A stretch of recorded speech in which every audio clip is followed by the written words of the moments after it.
Hey guys, welcome to resource point. Myself Rishika. और आज अभी हम लोग आंसर देखने वाले हैं जो कि मॉडल आंसर है। आई होप कि आप लोग ने आंसर लिख लिया होगा जो कि आपको मॉर्निंग में क्वेश्चंस मिली थी। तो यहाँ पे हमारे टेस्ट 1 है और जिसमें कि GS 3 से आपको 5 क्वेश्चंस यहाँ पे देखने को मिला था। तो आइए आज हम लोग जो है यहाँ पे मॉडल आंसर डिस्कस कर लेते हैं और किस किस चीज़ की ज़रूरत है एक आंसर में, आपको क्या क्या यहाँ पे इंक्लूड करनी है, वो सारी चीज़ें मैं यहाँ पे बता कर चलूँगी। तो पहले फर्स्ट क्वेश्चन देखते हैं, उसके बाद मैं आपको डायरेक्ट आंसर बताने वाली हूँ। तो पहले क्वेश्चन में यहाँ पे कहा जा रहा है कि जो लैंड रिफॉर्म का रोल है उसको डिस्कस करना है, वो भी एग्रीकल्चर डेवलपमेंट में। कुछ फैक्टर्स को भी यहाँ पे आइडेंटिफाई करना है जो कि रिस्पॉन्सिबल था कि कैसे यहाँ पे लैंड रिफॉर्म हमारे इंडिया में सक्सेस हो पाया। तो चलिए आंसर देख लेते हैं इसकी। अगर फर्स्ट क्वेश्चन के आंसर में बात करूं तो सबसे पहले जो है इंट्रोडक्शन आपको लिखनी है, फिर बॉडी लिखनी है, फिर कंक्लूजन लिखनी है। बस ये 3 पार्ट में आपको पूरे आंसर को फ्रेम करना है। 250 वर्ड्स में आपके आंसर होनी चाहिए। क्वेश्चन था आपका 15 मार्क्स का, हर एक क्वेश्चन आपके 15 मार्क्स की थी। ओके, तो यहाँ पे जो सबसे पहले आपको स्टार्ट करनी है इंट्रोडक्शन। अगर कुछ भी नहीं समझ में आ रहा है, क्योंकि सबसे पहला जो प्रॉब्लम होती है स्टूडेंट के लिए, सबसे बेसिक हर्डल होता है कि आप स्टार्ट कैसे करो, आंसर क्या लिखो, किस तरीके से लिखो। ठीक है, तो आप लोग कुछ नहीं समझ में आ रहा है तो डेफिनेशन से स्टार्ट कर लीजिए कि आप यहाँ पे लैंड रिफॉर्म से क्या समझते हो। सबसे बेस्ट तरीका यही होता है। इंट्रोडक्शन में किसी भी चीज़ का, क्वेश्चंस में आपका जो भी दिखाया जा रहा है उसमें से अगर किसी वर्ड के उठाकर अगर आपने उसको डिस्क्राइब कर दिया ना, तो वो एक अच्छा इम्पैक्ट बनता है। तो लैंड रिफॉर्म्स किसे कहा जाता है? लैंड रिफॉर्म इट मीन्स कि यहाँ पे एक इंस्टीट्यूशन मेजर्स है जो कि यहाँ पे किसी एग्जिस्टिंग, यानी कि आज के डेट में जो यहाँ पे पैटर्न चल रहा है ओनरशिप का और लैंड को कैसे मैनेज करना है, वो यहाँ पे अल्टर किया जाएगा, कुछ चेंज लाया जाएगा। यानी कि जैसे आप लोग देख रहे हो कि अगर मैं कहूँ कि स्टडी रिफॉर्म लेकर आना है, इट मीन्स कि आप अभी तक जो भी करते आ रहे थे, लेकिन आज आपने क्या किया, आंसर राइटिंग को यहाँ पे लिखा, कोशिश किया। इट मीन्स कि आपने अपने प्रैक्टिस में, अपने प्रिपरेशन में एक रिफॉर्म लेकर आए, है कि नहीं? तो इसी चीज़ को यहाँ पे भी लैंड रिफॉर्म किया जा रहा है। लैंड रिफॉर्म बहुत ज़्यादा ज़रूरी होता है, क्योंकि आप लोग देखोगे कि यहाँ पे जो है लैंड रिफॉर्म से क्या होता है ना कि टाइम टू टाइम जो है, आज के डेट में आप मॉडर्न एज देखोगे, जो टेक्निक आपका 1919 में चलते आ रहा था, वो टेक्निक आपका 2020 में अप्लाई नहीं होगा, क्योंकि 1990 में सिचुएशन कुछ और थी, सर्कमस्टांसेस कुछ और था, और 2020 में सर्कमस्टांसेस कुछ और है और सिचुएशन कुछ और है। तो इसी को देखते हुए ना हर समय जो है लैंड रिफॉर्म लाने की ज़रूरत होती है। इंडिया में आप देखोगे कि प्रॉब्लम किस चीज़ की होती है, तो फ्रेगमेंटेड लैंड होल्डिंग की होती है। यानी कि जो किसानों के पास है ना, वो बहुत ही ज़्यादा छोटे छोटे लैंड में वो अपनी खेतीबाड़ी करते हैं। आपको ये भी देखने को मिलेगा कि 1 हेक्टेयर से भी कम के लैंड में जो है बहुत सारे फार्मर्स जो है वो खेतीबाड़ी करते हैं। इवन आपको 67% जो इंडियन फार्मर्स है वो लैंड होल्डिंग है उनके पास, लेकिन वो 1 हेक्टेयर से भी कम है। मतलब ये आप समझ सकते हो कि 1 हेक्टेयर से कम कितना छोटा ज़मीन होता है, उसी में वो अपनी जो है खेतीबाड़ी करते हैं। कुछ यहाँ पे खरीफ क्रॉप हो या फिर रबी क्रॉप हो, वो इस तरीके से उगा के अपना और अपने फैमिली का जो है लालन पालन करते हैं। तो यहाँ पे एक अच्छा खासा अगर अप्रोप्रिएट रिफॉर्म होगा इस केस में, तो उससे क्या हो पाएगा कि कोऑपरेटिव फार्मिंग हो पाएगी। इट मीन्स कि एक अच्छा खासा जो है आपका प्रॉपर टेनेंसी लॉ भी यहाँ पे होना चाहिए। इससे क्या होगा ना कि इट मीन्स कि कोऑपरेटिव फार्मिंग हो पाएगी, जिससे कि विएबिलिटी यहाँ पे इंश्योर हो पाएगी। और एक प्रॉपर टेनेंसी लॉ होना चाहिए, जिससे कि यहाँ पे टेनेंट फार्मर्स जो है उनको इंश्योर कराना चाहिए।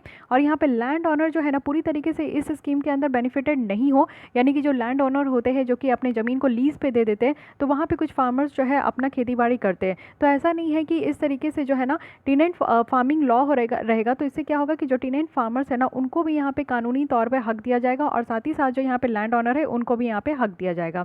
तो रोल क्या है, ये छोटा बहुत जो है मैं थोड़ा डिस्क्राइब करके यहाँ पे बोल रही हूँ। आप 250 वर्ड्स में ही इसको लिखने का कोशिश करना, ठीक है?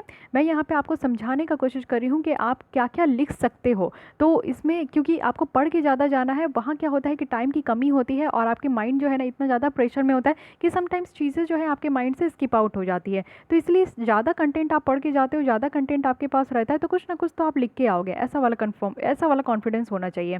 तो रोल क्या है लैंड रिफॉर्म का एग्रीकल्चर डेवलपमेंट में, तो एक एक करके यहाँ पे देखते हैं। सबसे पहले इक्विटी है, यानी कि बहुत ज़्यादा ज़रूरी है लैंड रिफॉर्म को, कि आज के डेट में जो रूरल पॉवर्टी है, गांव ग्रामीण वाले क्षेत्र में आपको जो गरीबी देखने को मिलता है, तो लैंड रिफॉर्म क्या किया जाएगा ना इससे, कि यहाँ पे आपका अच्छे तरीके से रीडिस्ट्रीब्यूट किया जाएगा लैंड को। यानी कि जो अमीर से लेकर गरीब लोग हैं उन सबको जो है ना सही तरीके से यहाँ पे ज़मीन का बंटवारा होगा। और इससे जो लैंडलेस पीपल है, जिनके पास यहाँ पे ज़मीन नहीं है, वो किसी और की ज़मीन पे काम कर रहे हैं, तो उनके पास जो है ज़मीन होगा, साथ ही साथ उनका एक सोर्स ऑफ इनकम भी बनेगा। सेकंड है कि प्रोडक्टिविटी के बारे में बात करते हैं। तो स्मॉल जो फार्म टेंट्स होते हैं ना, स्मॉल जो फार्म होते हैं, उससे क्या होता है कि ज़्यादा से ज़्यादा आपका प्रोडक्टिव होता है, अगर हम लोग लार्ज फार्म्स के कंपैरिजन में देखें या फिर अपने owner cultivated plot of land के कंपैरिजन में देखें। तो यहाँ पे आप लोग देखोगे कि जो छोटे छोटे फार्म्स होते हैं उनसे ज़्यादा प्रोडक्टिव होता है। ओनर जो कल्टीवेटेड प्लॉट ऑफ लैंड है इससे ज़्यादा प्रोडक्टिव होता है। अगर हम लोग उनकी बात करें जो कि यहाँ पे शेयर क्रॉपिंग टेंडेंसी है, यानी कि आप लोग जो है देखोगे कि फार्मर्स के पास अगर अपना ज़मीन है तो फार्मर्स जो है ना अच्छे तरीके से फ्रीली, क्योंकि वो किसी के अंडर में काम नहीं कर रहे हैं, उनका खुद का ज़मीन है और उनको खुद ही जो है अपनी ज़मीन का जो है सही सही तरीके से टेक केयर करना है और वो उसी में जो है क्रॉप प्रोडक्शन करते हैं। तो उन वो जो है ना ज़्यादा अच्छे तरीके से प्रोडक्टिविटी कर पाते हैं एज़ कंपेरिजन टू वो फार्मर्स जो कि टेनेंट फार्मर्स होते हैं, किसी के ज़मीन पे जो है वो काम करते हैं। तो उनको क्या करना होता है कि जितना वो प्रोडक्शन करते हैं उनका शायद 20% उनको अपने मालिक को देना पड़ता है, तो खास कमाई नहीं हो पाता है फार्मर्स के लिए। इसलिए प्रोडक्टिविटी पे भी यहाँ पे आपका लैंड रिफॉर्म किया गया। फॉर्मलाइजेशन है, यानी कि लैंड रिकॉर्ड को भी आपका मेंटेन करके रखना चाहिए। इससे लीगल प्रोटेक्शन दिया गया है लैंड ओनरशिप राइट को। फोर्थ की इंप्रूवमेंट है, यानी कि सोशो इकोनॉमिक कंडीशंस जो है रूरल पुअर की है वो यहाँ पे इंप्रूव हो पाएगी लैंड बेस को और ज़्यादा चौड़ा करके। साथ ही कंसोलिडेशन है, जो लैंड होल्डिंग है उसको और ज़्यादा कंसोलिडेट किया जाएगा। इससे क्या होगा कि यहाँ पे जो सब्सिडेंस नेचर है हमारे एग्रीकल्चर का उसमें कहीं ना कहीं ट्रांसफॉर्म करने में हेल्प होगा। और सिक्स पॉइंट क्या है कि रिकवर करना है और रियलाइज़ करना है लैंड यूटिलिटी को, यानी कि लैंड जो आज के डेट में आप देख रहे हो कि बहुत ही ज़्यादा स्कार्स रिसोर्सेज बताया जा रहा है, तो इसको इफिशिएंट यूटिलाइजेशन करने की ज़रूरत है। इससे क्या होगा ना कि जो फार्मिंग सिस्टम है ना उसके टाइप में ये डिसाइड हो पाएगा कि कैसे हम लोग जो है सही तरीके से फार्मिंग सिस्टम लेकर आए जिससे कि ज़्यादा से ज़्यादा रिटर्न हो पाए। ओके, अब देखते हैं कि पोस्ट इंडिपेंडेंस क्या क्या यहाँ पे आपका लैंड रिफॉर्म जो है वो यहाँ पे लिया गया था, क्योंकि क्या क्या कौन कौन सी ऐसी फैक्टर्स है जो कि रिस्पॉन्सिबल है सक्सेस लैंड रिफॉर्म्स के बारे में, ये आपसे क्वेश्चंस में पूछा गया था। तो आपको इंडिपेंडेंस के बाद बताना है कि किस तरीके से जो है हमारे यहाँ एक लैंड रिफॉर्म का फंडा लेकर आया गया था। तो आप लोग जो है इस तरीके से डिवाइड कर सकते हो। जैसे 1960 तक की बात करें तो जो जमींदारी सिस्टम है जो कि ब्रिटिश सरकार लेकर आए थे तो उसको यहाँ पे ख़त्म किया गया। उसके बाद टेनेंसी लॉ लाया गया, जैसे कि कितना टेन्योर है 5 साल के जो लीज में यहाँ पे दे दिया जाता है तो ये सिक्योरिटी होता है टेन्योर का। रेंट जो यहाँ पे ओनरशिप बहुत ज़्यादा हाई कर देते हैं तो वो डिक्रीज़ किया जाएगा। जो ओनरशिप राइट है टेनेंट्स का उसको भी यहाँ पे मेंटेन किया जाएगा। साथ ही यहाँ पे लैंड सीलिंग किया गया है, लैंड सीलिंग लॉ है। फिर यहाँ पे आपका जो है ना इन सारे कानून को, जैसे कि आपको पता है कि 9th शेड्यूल लाया गया था, वो भी फर्स्ट कॉन्स्टिट्यूशनल अमेंडमेंट करके। तो इसमें क्या था ना कि यहाँ पे जो जमींदारी का जो प्रथा था उसको ख़त्म किया गया। तो उसको ख़त्म करने के ऊपर भी ना बहुत बहस हो रहा था, बहुत ज़्यादा कॉन्स्टिट्यूशनल बहुत ज़्यादा जो है ना उसमें बहस हो गया था और बहुत सारे लोग जो है इस तरीके के कानून लाने के खिलाफ थे। तो इसको क्या किया गया कि ऐसा कानून लाया गया और ऐसा यहाँ पे प्रोविज़न लाया गया 9th शेड्यूल में कि जिसमें इस तरीके के कानून को रख दिया जाता था तो उसमें कोई भी जुडिशियल रिव्यू नहीं होता था। साथ ही लैंड एक्विजिशन एक्ट है जो कि स्टेट के द्वारा लाया गया, जैसे कि आप राजस्थान और पंजाब के द्वारा देखोगे 1953 में लाया गया। भूदान और यहाँ पे ग्रामदान मूवमेंट चलाया गया, जिससे कि यहाँ पे जो एक्सेस लैंड और जो रीडिस्ट्रीब्यूशन है उस मेथड को यहाँ पे और ज़्यादा बूस्टअप किया गया। कॉपरेटिवाइजेशन है, यानी कि सारे लोग जो है एक दूसरे को कॉपरेटिव करके यहाँ पे चल रहे थे। सेकंड फेज़ आप देखोगे तो सेकंड फेज़ में क्या है ना कि टेक्निकल रिफॉर्म की बात की गई थी। इट मीन्स कि यहाँ पे ग्रीन रेवोल्यूशंस का यहाँ पे फंडा निकल कर आया था। साथ ही राइट टू प्रॉपर्टी है, यहाँ पे आपका आर्टिकल 19(1)(f जो है ना यहाँ पे था कि फंडामेंटल राइट जो है इसको एबॉलिश कर दिया गया था। तो राइट टू प्रॉपर्टी क्या था? राइट टू प्रॉपर्टी पहले फंडामेंटल राइट में था जो कि पार्ट 3 में आपका रखा गया है 12 से 35 के बीच में।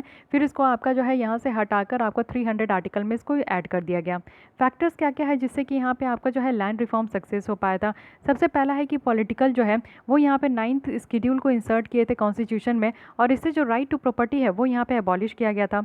सेकेंड है कि लैंड को यहाँ पे स्टेट सब्जेक्ट के अंदर लाया गया था, क्योंकि स्टेट गवर्नमेंट के अंदर अगर ये लैंड रहेगा ना तो स्टेट गवर्नमेंट अपने हिसाब से हर एक राज्यों में इसको अच्छे तरीके से इंप्लीमेंट कर पाएंगे और देख पाएंगे कि हर एक राज्य में किस तरीके का प्रॉब्लम है, तो उस अकॉर्डिंग जो है इसका डेवलपमेंट किया जाएगा।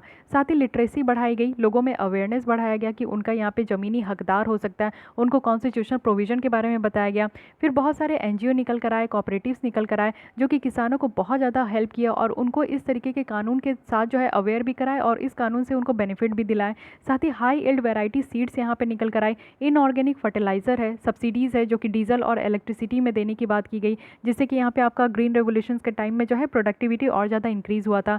लैंड रिफॉर्म जो है वो एक ऑन गोइंग प्रोसेस है जो कि आपको देखने को मिलेगा कि इंडिपेंडेंस के बाद से जो है लैंड रिफॉर्म पे बहुत ज़्यादा काम किया गया, जिससे कि जो लैंडलेस फार्मर है जिनके पास जो है किसी भी तरीके का कितना भी थोड़ा से थोड़ा ज़मीन नहीं था तो उनको यहाँ पे जो है ना लैंड होल्डिंग का शेयर देने की बात की गई थी। तो ये सारा कुछ यहाँ पे फैक्टर्स किया गया था।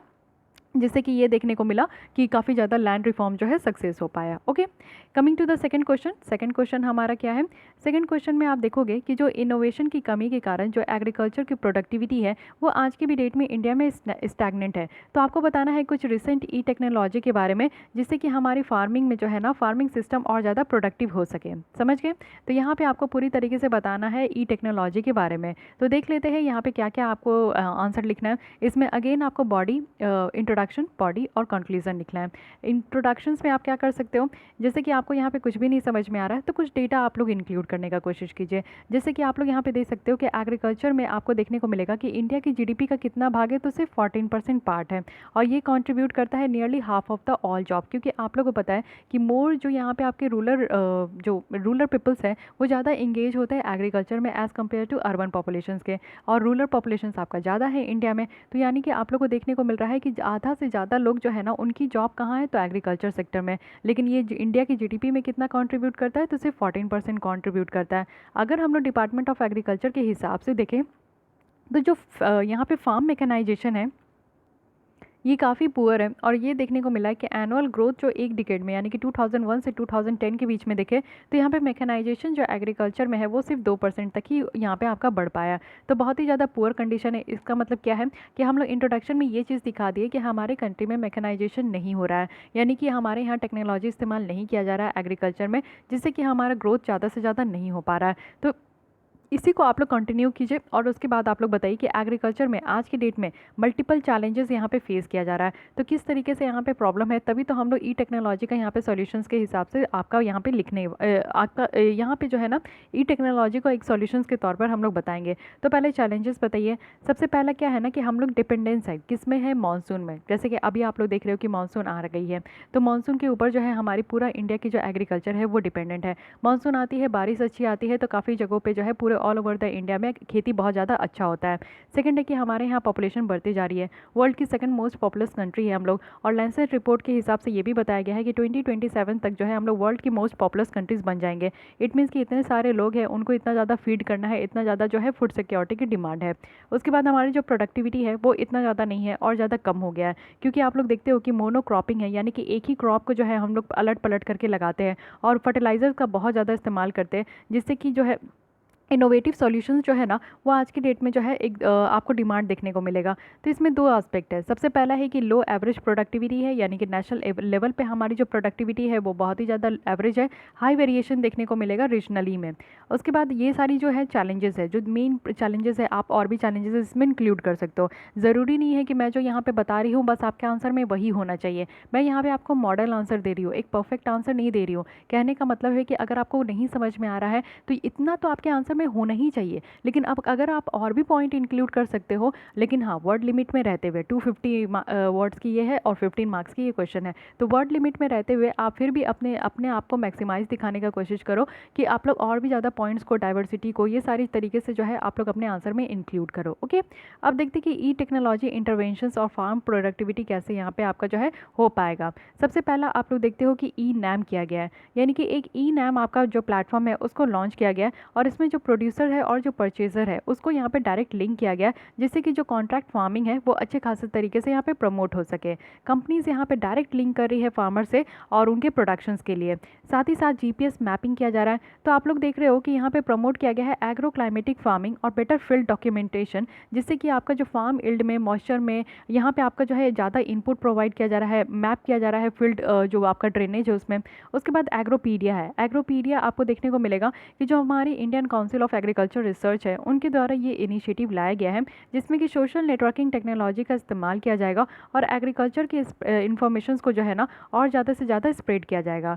उसके बाद इसरो की भी आप लोग यहाँ पे चर्चा कर सकते हो। इसरो की जो विलेज रिसोर्स सेंटर्स है ये बहुत ही ज़्यादा इंपॉर्टेंट है। ये हमारे जितने भी जो एक्सपर्ट सेंटर है और जो नॉलेज है उनको कनेक्ट किया जाएगा, जैसे कि एग्रीकल्चर यूनिवर्सिटी है, स्किल डेवलपमेंट इंस्टीट्यूट है, हॉस्पिटल है, इन सबको यहाँ पे आपका जो है कनेक्ट किया जाएगा, जिससे कि बेटर यहाँ पे जो है आइडियाज़ निकल कर आए। उसके बाद 5th पॉइंट यहाँ पे आपका सॉइल हेल्थ कार्ड स्कीम है। ये तो आप लोग को पता ही है, मैं भी इसके बारे में डिस्कस आपको बताई हूँ कि सॉइल की क्या यहाँ पे हेल्थ है, कितना यहाँ पे फर्टिलाइज़र की ज़रूरत है, कितना यहाँ पे फर्टिलाइज़र की ज़रूरत नहीं है, ये सारी जो इन्फॉर्मेशन है, ये सारा जो अवेयरनेस है, ये हमारे फार्मर्स, किसान भाई को यहाँ पे पहुँचाना है। साथ ही विलेज नॉलेज सेंटर है, तो ये आपको देखने को मिलेगा कि इन्फॉर्मेशन यहाँ पे दिया जाता है। और इन्फॉर्मेशन क्या है कि यहाँ पे फार्मर्स को जो इन्फॉर्मेशन है, कोई भी अगर लेटेस्ट इन्फॉर्मेशन आ रहा है, नॉलेज अवेलेबल है एग्रीकल्चर के फील्ड में, तो ये सारी चीज़ें जो है फार्मर्स को पहुँचाई जाती है। सैटेलाइट टेक्नोलॉजी आप कह सकते हो, इसरो के द्वारा जो है एक रिसेंटली एक सैटेलाइट लॉन्च किया गया था जिसको हाइसिस कहते हैं, और वो 2018 में आपका लॉन्च किया गया था, जिससे क्या है कि हाइपर स्पेक्ट्रल जो इमेजिंग है अर्थ सरफेस का, वो यहाँ पे आपका प्रोवाइड किया जाएगा, और जिसको हम लोग एग्रीकल्चर और दूसरे सेक्टर में भी यूज़ कर सकते हैं। सेंसाग्री है, सेंसाग्री ये क्या है, एक रिसर्च प्रोजेक्ट है जिसका एम है कि हमारे यहाँ की जो प्रोटोटाइप है ड्रोन बेस्ड यहाँ पे क्रॉप और सॉइल हेल्थ मॉनिटरिंग सिस्टम, उसको यहाँ पे डेवलप किया जाएगा। नेक्स्ट यहाँ पे national land record modernization program है। लैंड रिकॉर्ड को जो है ना यहाँ पे आपका डिजिटाइज करने की कोशिश की जा रही है, जिससे कि हर एक तरीके से आपका ट्रांसपेरेंसी अकाउंटेबिलिटी मेंटेन हो। बहुत सारे स्टेट भी है, जैसे महाराष्ट्र की अपनी है, आंध्र प्रदेश की अपनी एक यहाँ पे मैं नाम भूल रही हूँ, बट वो भी चीज़ आप लोग यहाँ पे इंक्लूड कर सकते हो कि डिजिटल रिकॉर्ड करना उन्होंने स्टार्ट कर दिया गया है उनके द्वारा। तो ये आपका पूरी तरीके से बड़ी है कि ई टेक्नोलॉजी जो है ना किस तरीके से यहाँ पे हमारी प्रोडक्टिविटी को और ज़्यादा इन्हांस कर सकते हैं। अब आपको कंक्लूजन देना है। कंक्लूजन में आप इस तरीके से एंड कर सकते हो कि ई टेक्नोलॉजी जो है ना वो इमेंस पोटेंशियल है हमारे एग्रीकल्चर में, और इसको हम लोग सारे स्टेजेस में, जो भी एग्रीकल्चर साइकिल की यहाँ पे स्टेजेस है, right from the input stages, उससे हम लोग यहाँ पे इस्तेमाल कर सकते हैं प्रोडक्शन में, हार्वेस्ट करने में और मार्केटिंग स्टेज में, in order to reap the immense benefit. और भी बेनिफिट लेने के लिए ई टेक्नोलॉजी से जो स्टेट और सेंट्रल गवर्नमेंट है वो यहाँ पे एक साथ आकर काम कर सकते हैं और स्टेट को यहाँ पे गाइड कर सकते हैं न्यू टेक्नोलॉजीज़ के लिए। वहीं पे स्टेट भी जो है ना इस तरीके की टेक्नोलॉजी को ग्राउंड लेवल पे इम्प्लीमेंट भी कर सकते हैं। तो इस तरीके से आपको जो है एक होता है ना कि एक अच्छा सा आपको कंक्लूजन के साथ जो है अपने आंसर को एंड करने का कोशिश करना है। ठीक है, कंक्लूजन ज़्यादा लंबा नहीं होना चाहिए। कोशिश कीजिए कि उसमें 2-3 स्टेटमेंट में जो है ना आप अपने दिल की सारी बातें खोल के रख दो। Okay, coming to the third question, यहाँ पे पीडीएस से रिलेटेड क्वेश्चन था। एक बार क्वेश्चन पढ़ लेते, फिर आंसर यहाँ पे समझाने में ज़्यादा इजी होता है, आपको भी समझने में इजी होगा। तो थर्ड क्वेश्चन है, एक स्टेटमेंट है कि जो पीडीएस सिस्टम है इसको डिजिटाइजेशन किया गया है और यहाँ पे राशन कार्ड को आधार कार्ड से लिंक किया गया है, जिससे कि आपका जो लीकेज होता है ना वो यहाँ पे डिजिटल एक्सक्लूजन नहीं रह पाएगा कोई भी मार्जिनलाइज सेक्टर में। तो आपको बताना है कि क्या क्या चैलेंजेस है। अगर हम लोग यहाँ पे पीडीएस स्कीम को अगर डिजिटाइज कर देते हैं तो इससे सोशल वेलफेयर स्कीम में किस तरीके से जो है ये चैलेंजेस देखने को मिलेगा। ठीक है, तो आप लोग के माइंड में भी आंसर फ्रेम होना स्टार्ट हो जाना चाहिए। जैसे मैं क्वेश्चन पढ़ूँ, इतना ज़्यादा प्रैक्टिस कर लीजिए ना गाइस कि आप लोग जब कोई भी क्वेश्चन देखो ना तो आपके माइंड में ना सडन बहुत सारे पॉइंट्स आने लगे। ठीक है, और उस पॉइंट्स को आप लोग को बस एक जगह इकट्ठा करते जाना है। जितना ज़्यादा पॉइंट होगा ना, मान लीजिए मेरी बात, उतना ज़्यादा आपका आंसर और ज़्यादा बहुत खूबसूरत लगेगा और बहुत ही अच्छा यहाँ पे कंसीडर किया जाएगा। तो इस क्वेश्चंस में से अब आपको स्टार्ट करना है कैसे, अगेन इंट्रोडक्शन से। इंट्रोडक्शंस, बॉडी और कंक्लूजन, इस 3 तरीके से आपको जो है अपने आंसर को बस पूरी तरीके से लिखना है। बहुत बड़ी बात नहीं है, बहुत कोई रॉकेट साइंस नहीं है। आप लोग हमेशा आंसर लिखते आए हो। अब तक आप लोग जो है पूरे स्कूल पास कर लिए, 12th तक पास कर लिए, सारे बोर्ड्स में आपने आंसर लिखा, उसके बाद अपनी यूनिवर्सिटीज़ में आपने आंसर लिखा, चाहे कहीं से भी आप ग्रेजुएशन कर रहे हो, टेक्निकल हो नॉन टेक्निकल हो। उसके बाद आपने मास्टर भी कर रखी है, बहुत सारे बच्चे मास्टर भी करते हैं। तो आप लोग सेमेस्टर में तो लिखते ही हो ना, 3-3 घंटे के पेपर आप लोग लिखते हो। तो वहाँ तो कभी डर नहीं लगा, वहाँ तो कभी आप नहीं सोचे कि कैसे आंसर लिख पाएंगे नहीं लिख पाएंगे। लेकिन यहाँ आप लोग जब आंसर राइटिंग लिखने बैठते हो यूपीएससी की, तो इतना क्यों डर जाते हो, इतना क्यों क्वेश्चंस आता है कि कैसे लिखना है नहीं लिखना। वही सारी चीज़ें तो यहाँ पे रिपीट करनी है। It's so simple guys. आप लोग इतना ज़्यादा टफ मत बनाइए किसी भी चीज़ को। टफ बनाते हो तभी आप लोग को टफ लगता है। तो चलिए स्टार्ट करते हैं। यहाँ पे इंट्रोडक्शंस अगर हम लोग स्टार्ट करें तो पीडीएस से ही स्टार्ट करते हैं। कुछ नहीं समझ में आ रहा, आप लोग डिफाइन कर दो किसी भी टर्म्स को जो भी आपका क्वेश्चंस में है। तो यहाँ पे पब्लिक डिस्ट्रीब्यूशन सिस्टम आपका रखा गया। तो पब्लिक डिस्ट्रीब्यूशन एक तरीके का एफर्मेटिव एक्शन है गवर्नमेंट की तरफ से, जो कि यहाँ पे फूड सिक्योरिटी इंश्योर कराना चाहते हैं हमारे वास्ट इंडियन पॉपुलेशन को। बट ये स्कीम आपको देखने को मिलेगा कि बहुत सारे इशूज से चल रहे हैं। जैसे यहाँ पे आपको जो है बोगस राशन कार्ड देखने को मिलेगा, बहुत सारे लीकेज है, बहुत सारा करप्शन है और डाइवर्शन भी बहुत ज़्यादा है। तो डिजिटाइजेशन जो है ना वो यहाँ पे लाकर हम लोग क्या कर सकते हैं, जो मल प्रैक्टिसेस हो रही है, जो गलत तरीका हो रहा है, उसको हम लोग ख़त्म कर सकते हैं। और इससे जितनी भी चैलेंजेस है जैसे कि डिजिटल एक्सक्लूजन है, तो इसको ये भी इसके साथ ही आ सकता है, लेकिन इसको भी हम लोग को टैकल करना है। तो ये हमारी बहुत अच्छी से जो है एक हमारी इंट्रोडक्शन हो गई। अब स्टार्ट करते हैं बॉडी, जिसमें कि हमें मेन चीज़ें लिखनी है। आंसर जो लिखना होता है हमारे बॉडी में ही लिखना होता है। इंट्रोडक्शंस तो हम जैसे स्टार्ट कर रहे हैं इस तरीके से स्टार्ट कीजिए कि जो इन्विजिलेटर होंगे जो चेक करेंगे आपके कॉपी, वो पढ़ने के लिए मजबूर हो जाए। और इंड करना है तो इतना अच्छे तरीके से इंड करना है कि उनका मन खुश हो जाए और वो आपको ज़्यादा मार्क्स दे दे। तो बस यही आपका जो है ना फंडा होना चाहिए इंट्रोडक्शन और कंक्लूजन में। बॉडी में तो आपको आंसर लिखना है जो आपसे पूछा जा रहा है कि नहीं। तो यहाँ पर यही पूछा जा रहा है कि डिजिटाइजेशन जो है ना, करप्शंस को यहाँ यहाँ पे टैकल करने में किस तरीके से हेल्प करेगा, तो बहुत तरीका है। जैसे अगर हम लोग पीडीएस सिस्टम को डिजिटाइज कर देते हैं तो इससे जो फूड का सप्लाई अगर जहाँ से भी हो रहा है, गोडाउन से राशन कार्ड में आ रहा है, तो जीपीएस के थ्रू जो है ना यहाँ पे ट्रक को हम लोग ट्रैक कर सकते हैं कि सच में जो है गोडाउन से जितना भी सामान यहाँ पे निकला है तो क्या वो दुकान तक जा रहा है कि नहीं, या फिर बीच में कोई उसको गायब कर दे रहा है, बीच में किसी और के घर में उतार दिया जा रहा है, इस तरीके का कांड हो रहा है कि नहीं हो रहा है। दूसरा है कि बेनिफिशरीज जो है ना उनको मोबाइल में इस तरीके का एसएमएस मिलेगा कि फूड ग्रेन्स जो है ना राशन शॉप में आ गया है, अब आप लोग आइए और यहाँ से फूड ग्रेन्स ले जाइए। थर्ड है कि यहाँ पे राशन कार्ड को आधार के साथ लिंक किया जाएगा, तो इससे क्या होगा ना कि जो गलत तरीके के राशन कार्ड होल्डर्स हैं, समटाइम्स आप लोग देखोगे कि अच्छे अच्छे फैमिली के लोग भी जो है ना वो राशन कार्ड बनाकर जो है ये सस्ते दाम में जो है फूड ग्रेन्स भी लेते हैं, ऐसा बहुत होता है। तो इस तरीके के लोगों को यहाँ पे हटाना है। फॉर एग्जांपल आप देखोगे कि रिसेंटली फूड मिनिस्टर ने यहाँ पे आधार लीकेज का बहुत ज़्यादा बात किया है कि उसके थ्रू जो है 2.62 करोड़ जो है फेक राशन कार्ड यहाँ पे देखने को मिला। जैसे आधार कार्ड से जब राशन कार्ड को यहाँ पे लिंक किया गया तो आधार कार्ड से क्या होता है कि आपकी डिटेल पता चल जाती है कि आपका सारी बायोमेट्रिक डिटेल और जो आपका डेमोग्राफिक डिटेल है वो पता चल जाता है। तो इससे पता चल जाता है कि कौन यहाँ पे जो है पीडीएस के थ्रू फूड ग्रेन्स लेने के लिए एलिजिबल है कि नहीं एलिजिबल है। तो यहाँ पे हमारे फूड मिनिस्टर के द्वारा ये बताया गया था कि 2.62 करोड़ फेक राशन कार्ड है ना वो यहाँ पे आपका निकल कर आया था। तो डिजिटाइजेशन से ये सारी चीज़ों को हम लोग अच्छे तरीके से नाप तोल सकेंगे। साथ ही यहाँ पे कुछ फैक्ट्स है जो कि काफ़ी ज़्यादा प्लेसरेबल है। और डिजिटाइजेशन जो सोशल वेलफेयर स्कीम का किया जाएगा तो इससे जो डिजिटल एक्सक्लूजन है, यानी कि कुछ लोग यहाँ पे बाहर रह सकते हैं, क्योंकि जो लोग हैं यानी कि ग्रामीण क्षेत्र के लोग हैं, जो बीपीएल के लोग हैं, उनको इतना ज़्यादा अवेयरनेस नहीं होता, उनको इतना ज़्यादा नॉलेज नहीं होता कि ये डिजिटल चीज़ें क्या है, डिजिटल वर्ल्ड कैसे है, उनको मोबाइल चलाने नहीं आता, तो वो कैसे ये सारी चीज़ों को हैंडल करेंगे। जैसे कि आप देखोगे कि भूख के कारण जो डेथ हुआ था 11 साल की बच्ची का, वो संतोष कुमारी का झारखंड में, तो ये बहुत ही ज़्यादा जो है एक दुख भरा यहाँ पे आपका जो है कहानी हुआ था। तो इस तरीके से आप लोग स्टोरी भी इंक्लूड कर सकते हो, जो कि सच्ची कहानी है, बहुत ज़्यादा हाईलाइट हुई थी। तो झारखंड में हुआ था क्योंकि उनकी मदर्स जो है ना इस तरीके से पीडीएस शॉप से जो है राइस नहीं खरीद पाई थी, क्योंकि उनका लिंकेज नहीं हुआ था, आधार कार्ड का राशन कार्ड से लिंकेज नहीं हुआ था। तो डिजिटाइजेशन जो हमें करना है सोशल वेलफेयर स्कीम का, तो इसमें प्रॉब्लम क्या क्या है, इशू क्या क्या है, ये देखिए। सबसे पहला है बायोमेट्रिक आइडेंटिफिकेशन है। इससे क्या होता है ना कि जो नॉन आइडेंटिफिकेशन है बेनिफिशरीज़ का, वो यहाँ पे आपका जो है देखने को मिलेगा फिंगरप्रिंट मैच के कारण। अगर फिंगरप्रिंट मैच नहीं हुआ तो यहाँ पे आप लोगों को पीडीएस के थ्रू जो है फूड नहीं मिलेगा। पुअर लेबरर्स जो है वो यूजुअली यहाँ पे हार्श कंडीशन में काम करते हैं, तो उनकी में भी यहाँ पे फिंगरप्रिंट जो है समटाइम्स ब्लर हो जाती है। कुछ कंसर्न है यहाँ पे प्राइवेसी ऑफ डेटा को लेकर जो कि कलेक्ट किया जा रहा है, जैसे कि आधार के साथ अगर लिंक कर दिया गया तो यहाँ पे हमारे यहाँ डेटा प्रोटेक्शन के कोई कानून नहीं है। और प्राइवेसी यानी कि डेटा अगर जो कलेक्ट किया जा रहा है, कहीं कल को वो लीक हो गया, या फिर कल को वो बेचा गया, या फिर कल को उसका इस्तेमाल मिसयूज़ किया जाएगा, तो कौन यहाँ पे रिस्पॉन्सिबल होगा। सिक्योरिटी होगा, साइबर स्पेस और यहाँ पे डेटा का मिसयूज़ करना, ये आज के डेट में बहुत ज़्यादा यहाँ पे आप लोग देखोगे कि कंसर्न है। फोर्थ है कि यहाँ पे हाई इनिशियल कॉस्ट है, यानी कि जो ई गवर्नमेंट सॉल्यूशन को सेटअप करना है तो उसमें बहुत ज़्यादा खर्चे हो जाते हैं।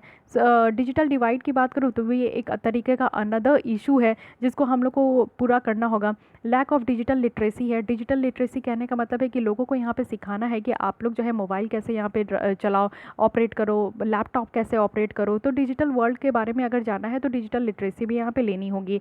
साथ ही इंफ्रास्ट्रक्चर की तो और कमी है। कनेक्टिविटी आप देखोगे नहीं कि रिमोट एरिया में कनेक्टिविटी है, लोगों के पास मोबाइल नहीं है, मोबाइल है तो इंटरनेट नहीं है, और कनेक्टिविटी की कम है। अगर इंटरनेट है तो इलेक्ट्रिसिटी नहीं है, तो ये सारी चीज़ भी देखने को मिलता है। दूसरी कंस्ट्रेंट अगर आप देखोगे तो लोगों में लिटरेसी नहीं है, क्योंकि पढ़े लिखे लोग नहीं होते ग्रामीण क्षेत्र के बीपीएल फैमिली के, वो बस अपना किसी तरीके से जिंदा रहने का गुजारा कर लेते हैं, लेकिन उनको जो है खाने पीने के लिए और इस तरीके का पढ़ाई का जो है कोई योग नहीं है। उनके पास एबिलिटी नहीं है कि वो कंप्यूटर यूज़ कर सके। सीनियर सिटीजन्स की अगर बात करें तो उनके पास तो कोई अप्रोच ही नहीं है। बहुत ज़्यादा प्रॉब्लम यहाँ पे देखने को मिल रहा है अगर हम लोग डिजिटाइज़ कर देते हैं तो। डेटाबेस मैनेजमेंट और ट्रेनिंग की बात करें और स्किल प्रोफेशनल की बात करें तो आज के डेट में बहुत ज़्यादा ज़रूरी है। सर्विस की अवेलेबिलिटी होनी चाहिए लोकल लैंग्वेज में, क्योंकि आप लोग को पता है कि जो गरीब लोग होते हैं, जो कि अपने रीजनल लोग होते हैं, वो अपने रीजनल लैंग्वेज को ज़्यादा अच्छे तरीके से समझ पाते। बहुत सारे ऐसे ग्रामीण क्षेत्र के लोग होते हैं ना जो कि हिंदी भी बेसिक नहीं समझ पाते, तो वो अपने भाषा को बहुत अच्छे तरीके से समझते। तो जो भी न्यूज़ यहाँ पे लेकर आना है, जो भी उनको सारी चीज़ें समझानी है, तो वो उनके लोकल लैंग्वेज में होना चाहिए। स्मार्टफोन भी जो है ना ईजिली एक्सेसिबल है।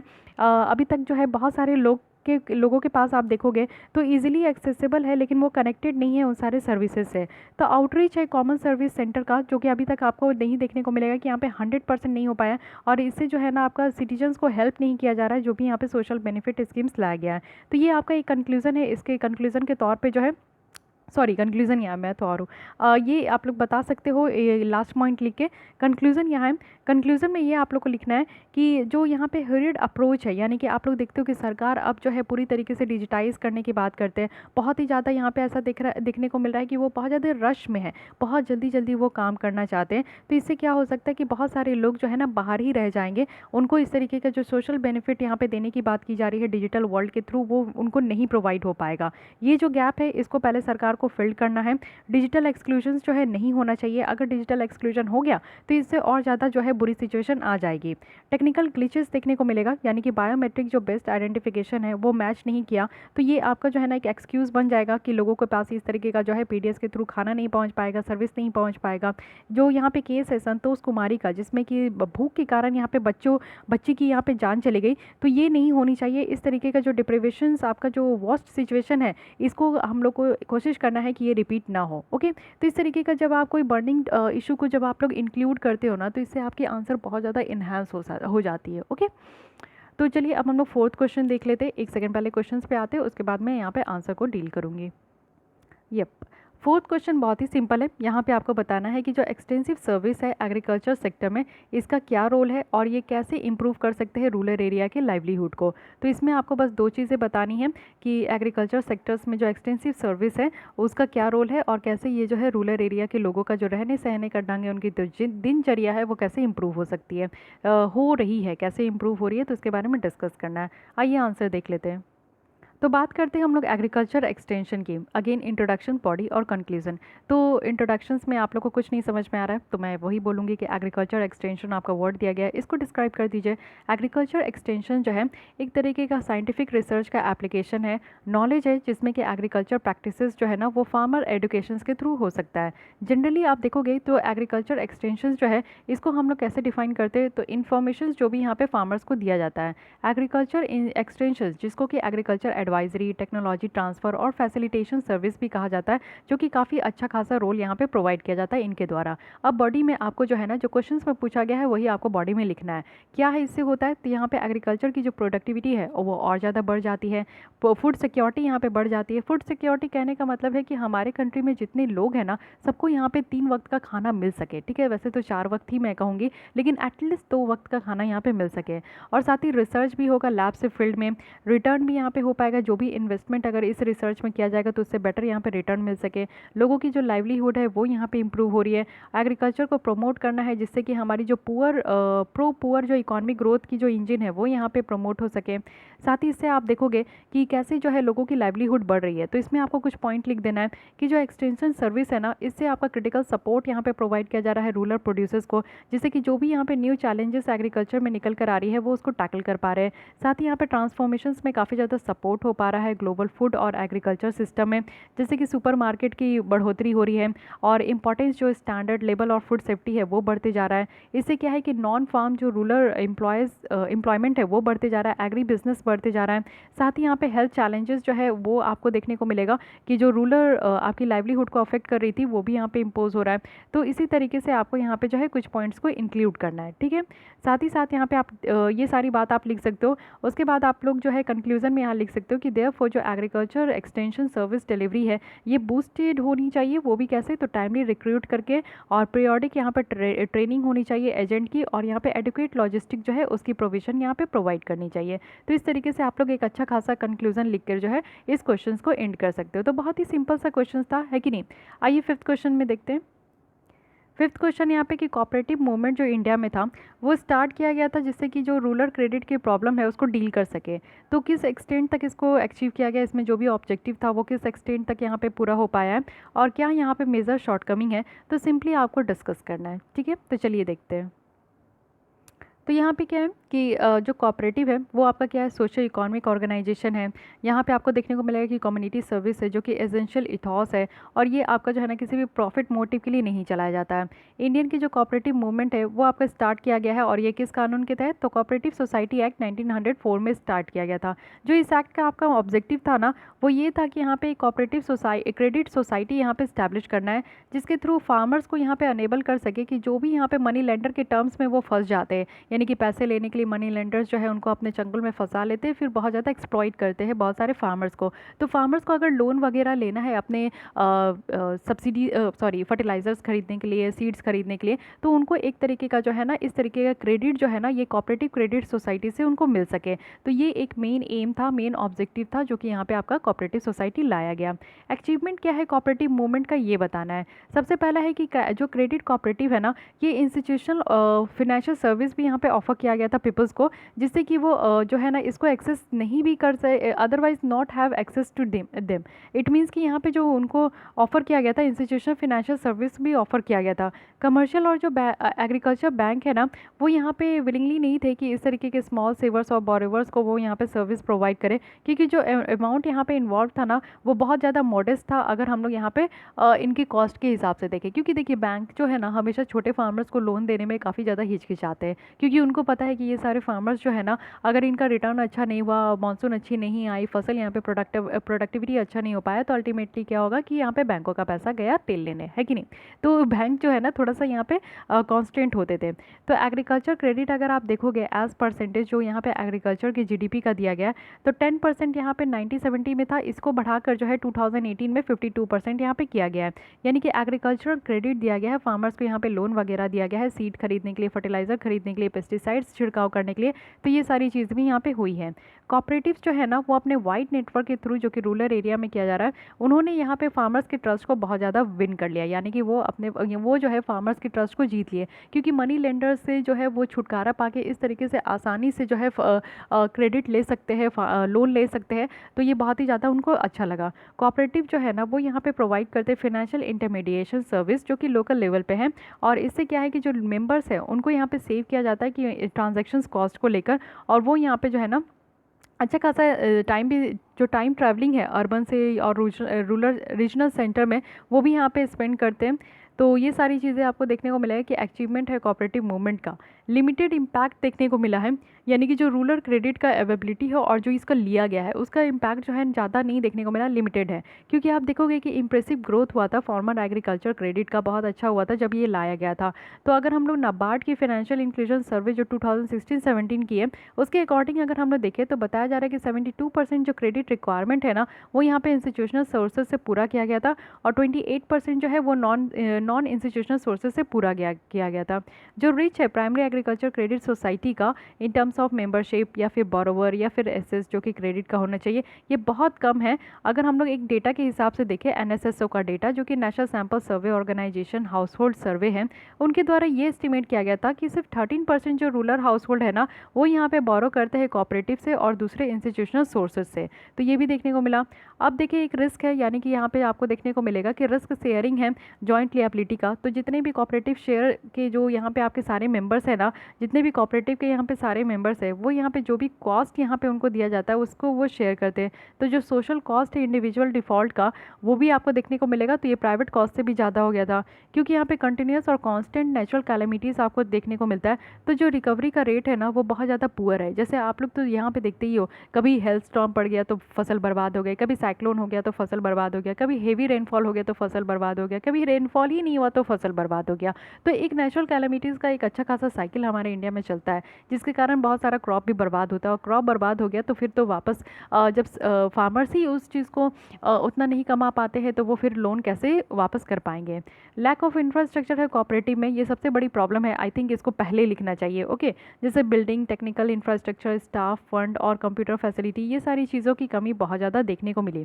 तो क्या क्या शॉर्ट कमिंग है, यानी कि क्या क्या यहाँ पे करना चाहिए, क्या क्या यहाँ पे प्रॉब्लम है। इनएडिक्वेट एडमिनिस्ट्रेटिव एबिलिटी है, यानी कि डेमोक्रेटिक प्रिंसिपल ऑफ जो यहाँ पे क्रेडिट कोऑपरेटिव्स है, वो इतना ज़्यादा जो है आपको देखने को मिलेगा कि अनक्वालिफाइड इंडिविजुअल है जो कि इस तरीके के पोजीशन को लीडरशिप कर रहे हैं, लीड कर रहे हैं। गवर्नमेंट इंटरफेरेंस की बात करें तो गवर्नमेंट भी जो है अपनी यहाँ पे विल नहीं दिखा रही इंटरफेयर करने के लिए। रेस्ट्रिक्टेड कवरेज है, कवरेज भी पूरा यहाँ पे नहीं दिया जा रहा है। जैसे कि आप देखोगे कि जो सोसाइटी का साइज़ है वो बहुत ज़्यादा छोटा है, और जो यहाँ पे फार्मर्स है जो कि लोन लेना चाह रहे हैं, क्रेडिट लेना चाह रहे हैं, वो बहुत ज़्यादा बड़ा है। कैपिटल की कमी देखने को मिलती है समटाइम्स, यानी कि यहाँ पे लो फंड है, हाई इंटरेस्ट रेट है। समटाइम्स क्या है कि कोऑपरेटिव सोसाइटी जो है वो यहाँ पे क्रेडिट ऑप्शंस जो बैंक से दिया जाता है उनके प्रिविलेजेस को वो इंजॉय करते हैं, और हाई रेट ऑफ इंटरेस्ट जो है ना, वो यहाँ पे बहुत सारे फार्मर्स को इस तरीके से देते हैं। एग्रीकल्चर क्रेडिट, तो इस तरीके से जो है ना आपका यहाँ पे 5 आपको शॉर्टकमिंग देखने को मिलेगा। अब यहाँ पे आप कंक्लूजन लिख सकते हो कि जो एग्रीकल्चर क्रेडिट है ना वो काफ़ी अच्छा वाइटल रोल प्ले कर रहा है, जैसे कि एग्रीकल्चर प्रोडक्शन हमारे इंडिया में इसको सपोर्ट किया जा रहा है।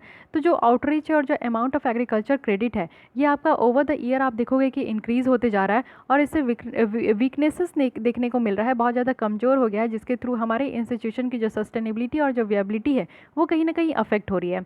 तो अभी नीड ऑफ द आवर है कि यानी कि हमें अभी ज़रूरत है कि एक रिफॉर्म लेकर आए बहुत सारे फ्रंट्स में, जैसे कि पर्सनल है कि कंप्यूटराइजेशन करनी है, इंटरनल मैनेजमेंट करना है, रिकॉर्ड रखना है, साथ ही साथ जो क्वालिटी है यानी कि यहाँ पे आपका तो इससे यहाँ पे जो आपका PACS का जो ऑडिट है उसकी क्वालिटी भी इम्प्रूव हो सके।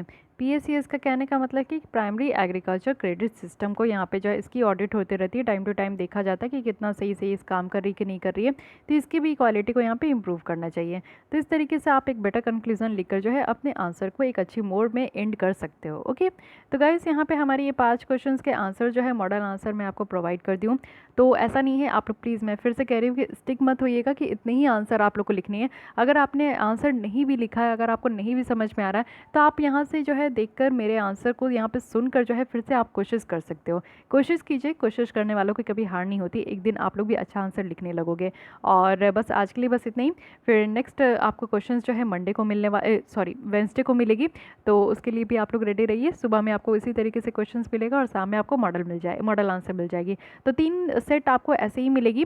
उसके बाद आप लोग को जो है ना ज्वाइन करना है, तभी आप लोग को मॉडल आंसर मिलेगा। क्वेश्चंस तो मैं आप लोग को 15 टेस्ट की जो है फ्री ऑफ कॉस्ट अवेलेबल कराने वाली हूँ, यहीं पे आपको जो है मेरे चैनल पे ही मिल जाएगा। उसके लिए आप लोग को टेंशन नहीं लेना है। अगर आप लोग को क्वेश्चंस के आंसर को अपनी कॉपी को चेक कराना है, तो उसके लिए आपको मेरे जो चैनल है उसको ज्वाइन करना होगा। ओके, सो गाइस आज के लिए बस इतना ही। अगर आपको ये मॉडल आंसर की एक्सप्लेनेशन अच्छी लगी, मेरी इनिशिएटिव अच्छी लगी, तो बस मुझे मोटिवेट करने के लिए लाइक कर दीजिए, अपने दोस्तों के साथ भी शेयर कर सकते हैं। फिर भी कोई डाउट, कोई सजेशन है तो कमेंट कीजिएगा, एंड मेक श्योर कि आपने मेरे चैनल को सब्सक्राइब कर लिया है। Thank you.